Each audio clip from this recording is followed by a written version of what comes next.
দৈনন্দিন একঘেয়েমি জীবনের ব্যস্ততা থেকে একটু স্বস্তির নিঃশ্বাস পেতে কে না চায় বলুন।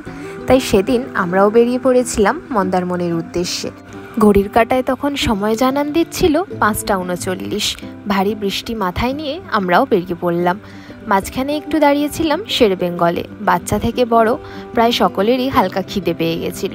যদিও আমাদের হোটেলে ব্রেকফাস্ট কমপ্লিমেন্টারি ছিল, তাও ওখানে হালকা কিছু ব্রেকফাস্ট করে আমরা আবার বেরিয়ে পড়ি মন্দারমনির পথে। প্রথম দিন আমরা যে রিসর্টটায় ছিলাম সেটার নাম হলো ট্রপিক্যানা বিচ রিসর্ট। প্রথম দিন বলছি এই কারণেই, কারণ আমরা গিয়েছিলাম কিন্তু একদিনের জন্যই, কিন্তু ওখানে গিয়ে সবার হুজুকে আরও একদিন থাকা হয়ে গেল।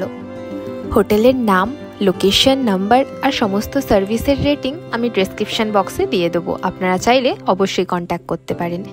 আমাদের 3টে রুম পাওয়া গেছিলো ফার্স্ট ফ্লোরে, আর একটা রুম পেয়েছিলাম গ্রাউন্ড ফ্লোরে, যার ফেয়ার পড়েছিল 2680 টাকা করে, স্ট্যান্ডার্ড এসি রুম। কিন্তু ওনাদের সার্ভিস নিয়ে আমাদের 4টে ফ্যামিলির মধ্যে আমরা কেউই কিন্তু খুব একটা স্যাটিসফাইড নই।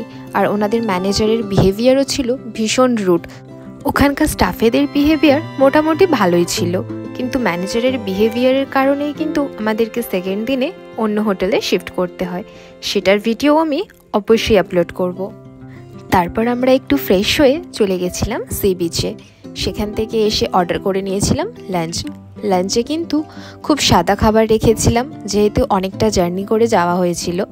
ভাত, আলু পোস্ত আর চিকেন কষা। ম্যানেজারের বিহেভিয়ারটাকে যদি একটু সাইডে রাখা হয় তাহলে কিন্তু বলতে হবে ওনাদের স্টাফেদের বিহেভিয়ার ভীষণই ভালো ছিল। আর খাবারের টেস্ট বা খাবারের কোয়ান্টিটি দুটোই কিন্তু ভীষণ ভালো ছিল। আমাদের যেহেতু চেক ইন করতে একটু লেট হয়ে গেছিলো, তাই আমরা ফার্স্ট দিনের ব্রেকফাস্টটাকে স্কিপ করে নেক্সট দিনে নিয়েছিলাম।